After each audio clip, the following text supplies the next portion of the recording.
दौरान में तुमने बहुत ज्यादा जासूसी नावल पढ़ डाले हैं शायद। मेरा मशवरा है कि तुम आराम करो। लेकिन तुमने मुझे अभी तक अपनी मजलूमियत के बारे में कुछ नहीं बताया। क्या ये मेरी मजलूमियत की कहानी नहीं है कि सोना चाहती हूँ मगर सो नहीं सकती? ये मजलूमियत नहीं बल्कि तुम्हारा वहम है। ओहाम के भी कुछ असबाब होते हैं सफदर, ये खुदरो तो नहीं होते। तुम बताना नहीं चाहती। कुछ दिन तो और जी लेने दो। मुझे डर है कि कहीं तुम किसी पुलिस वाले से साजबाज ना कर बैठो। मैं यही सोच रहा था, इस चक्कर में भी ना पड़ना, मेरे खिलाफ कुछ भी ना साबित कर सकोगे। यही सोचकर तो खामोश रह जाना पड़ता है। खामोशी ही में बेहतरी है। किसी से भी इन वाकयात का तस्करा मत करना। सफदर कुछ न बोला। वो खला में घूर रही थी, बार बार इस तरह आंखें फाड़ने लगती जैसे नींद के दबाव के खिलाफ जद्दोजहद कर रही हो। थोड़ी देर बाद उसने कहा, तुम्हें मेरे खातिर एक बार और उस हेड तक जाना पड़ेगा, ये मालूम करने के लिए कि वो आदमी अब भी वही है या नहीं। बस दूर ही से अंदाजा करके वापस आ जाना। आखिर क्यों? मैं उन्हें जवाबदा हूँ सफदर। मुझे यही हुक्म मिला है कि तुम्हें वहां भेजकर मालूम कराऊं कि वो अभी वहीं मौजूद है या नहीं। फर्ज करो मैं वापस आकर तुम्हें कोई गलत इत्तला दूं।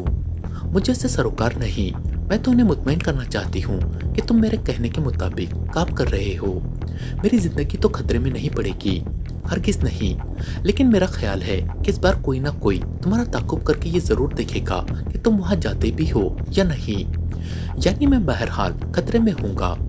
तुम्हारे लिए कोई खतरा नहीं, बस सिर्फ एक बार और मेरा कहा कर दो। देखो मैंने तुम्हें सब कुछ सच सच बता दिया है। अगर दिल में खोट होता तो तुम्हें असलियत की हवा भी ना लगने पाती। सफदर थोड़ी देर तक कुछ सोचता रहा, फिर बोला, एक शर्त पर जाऊंगा। बताओ क्या शर्त है? तुम मेरे जाने के बाद सो जाओगी। ओ, तुम्हें इतना ख्याल है मेरा? पता नहीं, लेकिन मैं भी उस चाकू वाली हरकत पर काफी परेशान रहा हूँ। छोड़ो। वो फीकी सी हंसी के साथ बोली, उसी हरकत ने तो मुझे निजात का रास्ता दिखाया है। अच्छा मैं वादा करती हूँ कि सो जाऊंगी। ये लो एक कुंजी तुम अपने पास रखो। सदर दरवाजा अंदर से मकफल कर लेना। वापसी पर मैं दूसरी कुंजी से कुफल खोल लूंगा। सफदर जाते जाते टेलीफोन की लाइन डेड करना नहीं भूला था। ऐन मुमकिन था कि उसकी अदम मौजूदगी में एक्सट्रो की कॉल आ जाती। घर में और ऐसी कोई दूसरी चीज नहीं थी जिसकी बिना पर गर्ट्रूड उसके बारे में कुछ मालूम कर सकती। वो निर्वाणी बीच की तरफ रवाना हो गया। चूंकि गर्ट्रूड ने ताकुब के इम्कानात के बारे में पहले ही बता दिया था, इसलिए इस बार उसने एक्सट्रो को मुतल्ला करने के लिए किसी टेलीफोन बूथ का रुख नहीं किया। 3 ही 4 मील तय करने के बाद उसे अंदाजा हो गया कि एक शिकस्ता हाल से पुरानी गाड़ी उसके पीछे लगी हुई है। उसने उकबनुमा आईने की पोजीशन ऐसी कर दी कि गाड़ी बराबर नजर आती रहे। बहरहाल वो गाड़ी कुछ फासले पर बराबर देखी जाती रही। मजीद यकीन के लिए सफदर ने एक जगह स्कूटर रोक दिया और उसे फुटपाथ से लगाकर एक दुकान से सिगरेट खरीदने लगा। उसने कनअखियों से देखा तो वो गाड़ी कुछ आगे बढ़ गई थी, लेकिन फिर रुकती मालूम हुई। सिगरेट लेकर वो फिर स्कूटर की तरफ आया। ताकुब करने वाली गाड़ी तकरीबन 100 गज के फासले पर रुकी थी और ड्राइवर नीचे उतरकर पिछले पहिए पर ठोकरें मार रहा था। सफदर ने स्कूटर स्टार्ट किया और उस गाड़ी को पीछे छोड़ता हुआ फिर निर्वाणी बीच की राह पर लग गया।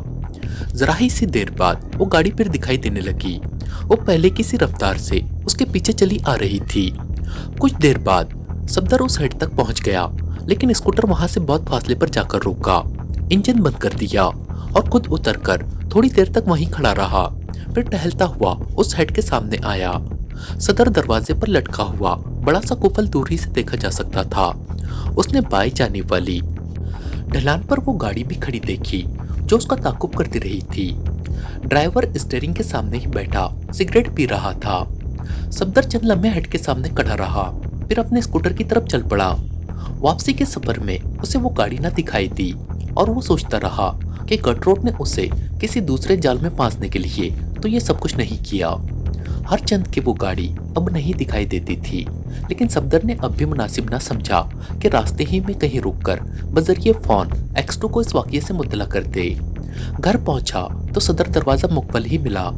कुफल खोलकर अंदर आया। खौफगाह में झांका। गर्ट्रूड उसकी मसहरी पर बेखबर सो रही थी। मोरेली फराहम इमरान से कह रही थी, मिस्टर बेग, क्या तुम बता सकते हो कि मैं इस वक्त क्या चाहती हूँ? तुम चाहती हो इमरान नाक भौं पर जोर देता हुआ बड़बड़ाया, गालिबन ये चाहती हो कि उठकर चला जाऊं। कतई गलत, मैं कभी ना चाहूंगी। हकीकतन मेरी ख्वाहिश है कि तुम मेरी एक तजवीज़ मान लो। तजवीज़?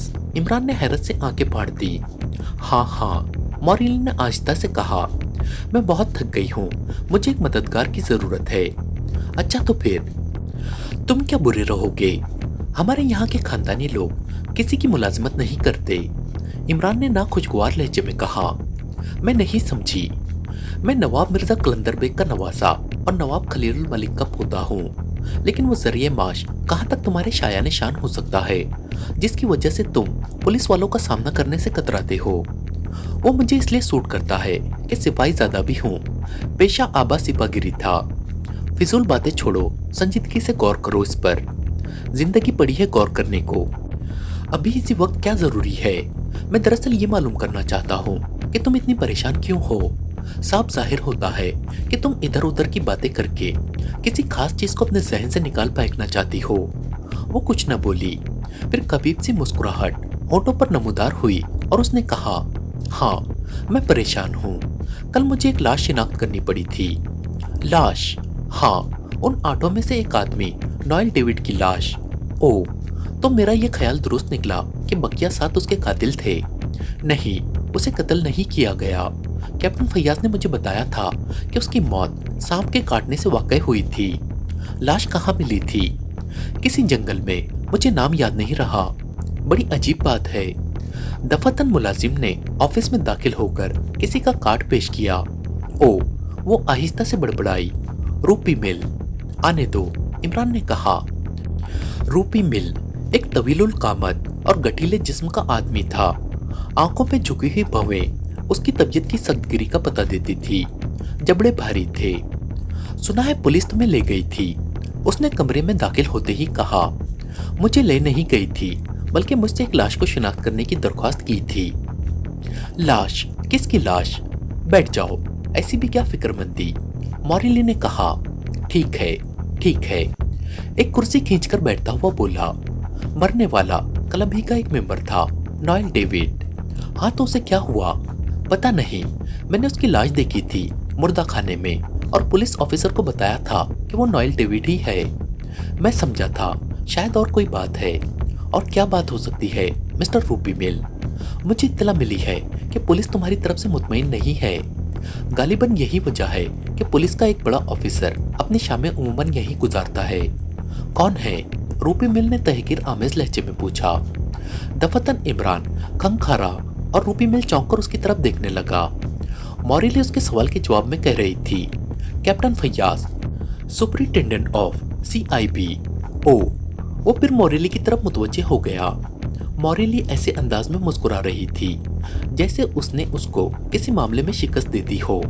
दफतन इमरान ने मॉरिली से कहना शुरू किया, तो मिस फराहम, आपने कोई वाज़ेह जवाब नहीं दिया। फिलहाल मेरे पास 6 बिल्कुल नई रक्कास लड़कियां हैं। मॉरिली ने मुतहराना अंदाज में पलकें झपकाई, फिर फौरन ही संभल गई। मिस्टर बेग, मुझे अफसोस है, क्लब के सारे ही मेंबर आर्टिस्टिक टेस्ट नहीं रखते, इसलिए मशरिकी तर्ज के रक्स हमारे यहाँ कामयाब नहीं होते। ये तो जबरदस्ती की बात है। रूपी मिल बोल उठा। यहाँ ऐसे मेंबर भी हैं जो सिर्फ मशरिकी रक्स पसंद करते हैं, अक्सरियत में नहीं है, मॉरिली ने लापरवाही से कहा। रूपी मिल अब पूरी तरह इमरान की तरफ मुतवज्जे हो गया था। उसने उससे पूछा, आपकी कोई डांसिंग पार्टी है? जी हाँ। प्राइवेट पार्टियों के लिए भी आप कुछ कर सकते हैं? जी हाँ, हो जाता है, इमरान ने बेअतनाई से कहा और मॉरिली ही की तरफ देखता रहा। मैं सिलसिले में गुफ्तगू करना चाहता हूँ, रूपी मिल ने झुल्लाकर कहा। माफ कीजिएगा, इमरान का लहजा खुश्क था, मैं नहीं जानता आप कौन हैं। रूपी मिल ने अपना कार्ड निकालकर उसकी तरफ बढ़ाते हुए कहा, तुम अच्छा बिजनेस कर सकोगे। इमरान ने कार्ड पर नजर डाली और फिर मुजस्सम अखलाक दिखाई देने लगा। मुझसे मेरे ऑफिस में जरूर मिलना, रूपी मिल उठता हुआ बोला और उसने मॉरिली से कहा, मैं समझता था शायद तुम किसी दुश्वारी में पड़ गई हो। बहरहाल किसी भी कठिन मंजिल में तुम मुझ पर एतमाद कर सकती हो। उसके होठों पर एक जहरीली सी मुस्कुराहट नमूदार हुई और वो पुरमानी अंदाज में सर हिलाता हुआ बाहर चला गया। ये दोनों खामोश बैठे एक दूसरे को देखते रहे। थोड़ी देर बाद मॉरिली ने कहा, मैं नहीं समझी कि तुमने वो तस्करा क्यों छेड़ा था। बिजनेस? क्या मतलब? उससे तारुफ हासिल करने का बेहतरीन मौका था। अब मैं देखूंगा कि कितने अरसे तक वो मेरे लिए कारआमद साबित हो सकता है। यानी तुम लड़कियों का व्यापार करोगे? यही एक घटिया काम शायद कभी ना कर सकूं। फिर खत्म करो। तुम्हें इससे क्या सरोकार? मुझे से क्या सरोकार? मोरिली ने गुस्सीली आवाज में कहा। अच्छा, अब मैं चला। आए क्यों थे? जिस तवक्को पर उमूमन आया करता था वो पूरी हो गई। क्या मतलब? कैसी तवक्को? रूपी मिल से मुलाकात की ख्वाहिशी इन दिनों मुझे यहाँ लाती रही है। तुम मेरी तौहीन कर रहे हो। तुम्हारी तौहीन क्यों? कुछ नहीं, बस जाओ। मतलब ये कि नहीं, मेरा मूड खराब हो गया है। बस अब जाओ, फिर मिलेंगे। मोरिली ने हाथ हिलाकर कहा। रूपी मिल? गटरोट आहिस्ता से बड़बड़ाई। वो रूपी मिल था। मैंने तुम्हें उसके साथ काबिल एतराज हालत में देखा था। सफदर ने बुरा सा मुंह बनाकर कहा। हमारी सोसाइटी में उसे काबिल एतराज नहीं कहते, गटरोट बोली। बहरहाल तुम्हें रूपी मिल ही से अहकामात मिलते हैं। नहीं, वो मेरे अहकामात का पाबंद है। फिर तुम्हें किससे अहकामात मिलते हैं? मैं नहीं जानती वो कौन है, किस तरह मिलते हैं, जरिया क्या है। तुम बहुत ज्यादा दिलचस्पी ले रहे हो। ये सब कुछ बहुत ज्यादा सनसनीखेज है। बिल्कुल ऐसा ही महसूस होता है जैसे मैं भी इस कहानी का कोई किरदार बनकर रह गया हूँ। अब मुझसे कहा जा रहा है कि तुम्हें और ज्यादा कारामद बनाने की कोशिश करूं, यानी मुझे भी अपने ग्रोह में शामिल कर लो। ये शमूलियत इस किस्म की ना होगी सफदर जैसे आमतौर पर होती है। यानी कुछ जराइम पेशा लोग बाद समझौतों के तहत आपस में मिल बैठते हैं और माल गनीमत उनमें तकसीम होता रहता है। इस तंजीम का ताल्लुक किसी किस्म की लूट खसूट से नहीं है। फिर क्या भला है ये? चंद साल पहले मैं अफ्रीका के एक मुल्क में थी। वहाँ इस तंजीम ने हुकूमत का तख्ता उलट दिया था और एक मखसूस किस्म के इनकलाब की बुनियाद डाली थी। ओ, सफदर सीधा होकर बैठता हुआ उसे घूरने लगा। मैं तुम्हें ये सब कुछ इसलिए बता रही हूँ कि तुम हमारे जाल में ना फंस सको। मोहतात रहो। मैं बिल्कुल नहीं समझा तुम क्या कह रही हो। ऐसे हालात से दो चार होने से बचो जिनके तहत तुम्हें ब्लैकमेल किया जा सके। ये बात भी मेरी समझ में नहीं आई। कैसे समझाऊं? वो कुछ सोचती हुई बोली। थोड़ी देर तक खामोशी रही और फिर वो तवील सांस लेकर कहने लगी। मैं तुम्हें अपनी कहानी सुनाऊंगी, शायद तुम अंदाजा कर सको। मैं बहुत छोटी उम्र में यतीम हो गई थी। माँ खाते पीते घरों में काम करके रोजी कमाती थी। मैंने इब्तिदाई तालीम एक पब्लिक स्कूल में हासिल की। उसके बाद खुद ही मजीद तालीम हासिल करने के लिए एक मिशन स्कूल में दाखिला लिया। वहाँ अच्छे लोगों का साथ ना हुआ। बहरहाल 18 साल की उम्र में इस हाल को पहुँच गई कि एक बैंक के डाके में अमली हिस्सा लिया। हम 3 थे, 2 लड़के और एक मैं। लड़के टॉमी गन और रिवॉल्वर से मुसल्ला थे। बहुत कामयाब डाका था। हम एक कार में बैठकर फरार हो रहे थे और हमारे पास बैंक के नोटों से लबरेज 2 थैले थे। पुलिस की एक कार हमारे ताकुब में थी। लड़कों ने टॉमी गन से फायरिंग करके उसे बेकार कर दिया। अब एक सुनसान हाईवे था और हमें एक ऐसे आदमी की पनाह में पहुंचना था जो खुद भी किसी जमाने में एक माना हुआ लुटेरा था और अब रिटायरमेंट की जिंदगी बसर कर रहा था। हम वहां पहुंचे तो एहसास हुआ कि बहुत बड़ी दलदल में फंस गए हैं। वहां 8-10 मुसल्लह आदमी पहले से मौजूद थे। उन्होंने लूटी हुई रकम हमसे छीन ली और हमसे उस डाके के मुतालिक एतराफनामे लिखवाए। लूट की रकम के साथ हमारी तस्वीरें ली और हमें सिर्फ $100 देकर वहां से भगा दिया। ये सब कुछ उन्होंने रिवॉल्वर के जोर पर किया था। हम चुपचाप फिर शहर वापस आ गए और अरसे तक छुपे फिरे। पता नहीं क्या चक्कर था कि पुलिस से भी मुलाकात ना हो सकी। लेकिन वो बूढ़ा लुटेरा जैसे हमारे ताकुब में था, जहाँ भी जाते उससे मुलाकात जरूर होती। तीनों के एतराफनामे उसी के कब्जे में थे। हमने फैसला किया कि इस बला से निजात पाने की और कोई सूरत नहीं कि हम इकट्ठे ना रहें। जिधर जिसके सिंह समाए निकल भागे। बूढ़ा भी शायद यही चाहता था। वो बदबख्त बराबर सिर्फ मेरे ही पीछे लगा रहा, हमेशा धमकियां देता रहता था। बिल आखिर मुझे कुछ दिनों तक उसकी दाश्ता बनकर रहना पड़ा। फिर एक जमात मुझे ब्लैकमेल करती रही थी।